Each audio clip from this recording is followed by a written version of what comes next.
भगवत गीता अध्याय 2 श्लोक 22। वासांसि जीर्णानि यथा विहाय नवानि गृह्णाति नरोपराणि तथा शरीराणि विहाय जीर्णा न्यन्यानि संयाति नवानि देहि। 22। अनुवाद। जिस प्रकार मनुष्य पुराने वस्त्रों को त्याग कर नए वस्त्र धारण करता है, उसी प्रकार आत्मा पुराने तथा व्यर्थ के शरीरों को त्याग कर नवीन भौतिक शरीर धारण करता है।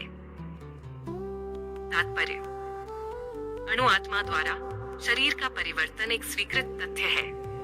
आधुनिक विज्ञानी जन तक, जो आत्मा के अस्तित्व पर विश्वास नहीं करते और साथ ही हृदय से शक्ति साधन की व्याख्या भी नहीं कर पाते, उन परिवर्तनों को स्वीकार करने को बाध्य है जो बाल्यकाल से कौमारावस्था और फिर तरुणावस्था तथा वृद्धावस्था में होते रहते हैं।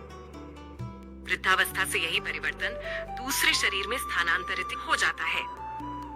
इसकी व्याख्या एक पिछले श्लोक में 2.13 की जा चुकी है। अणु आत्मा का दूसरे शरीर में स्थानांतरण परमात्मा की कृपा से संभव हो पाता है। परमात्मा अणु आत्मा की इच्छाओं की पूर्ति उसी तरह करते हैं जिस प्रकार एक मित्र दूसरे की इच्छा पूर्ति करता है।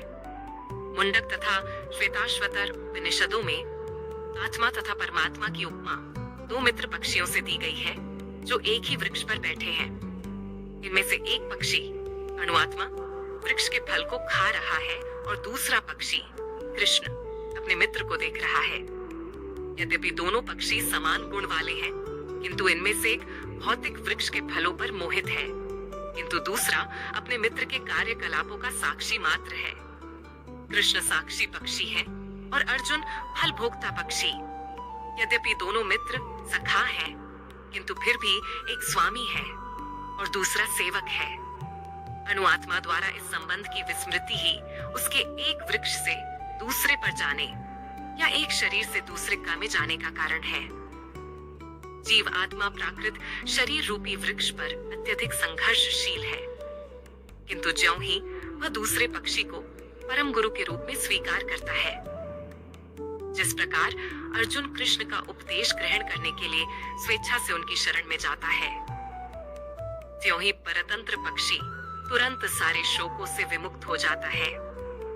मुंडक उपनिषद 3.1-2 तथा श्वेताश्वतर उपनिषद 4.7 समान रूप से इसकी पुष्टि करते हैं।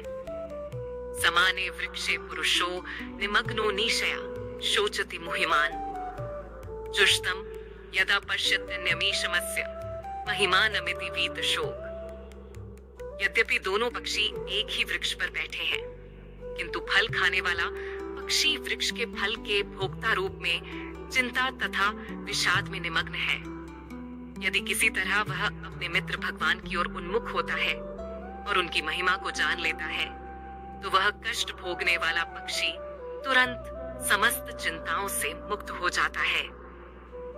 अब अर्जुन ने अपना मुख अपने शाश्वत मित्र कृष्ण की ओर फेरा है और उनसे भगवत गीता समझ रहा है। इस प्रकार वह कृष्ण से श्रवण करके भगवान की परम महिमा को समझकर शोक से मुक्त हो सकता है।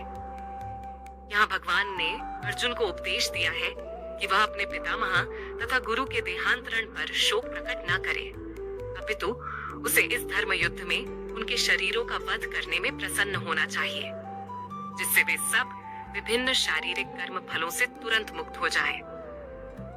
बलिवेदी पर या धर्म युद्ध में प्राणों को अर्पित करने वाला व्यक्ति तुरंत शारीरिक पापों से मुक्त हो जाता है और उच्च लोक को प्राप्त होता है। अर्जुन का शोक करना युक्ति संगत नहीं है।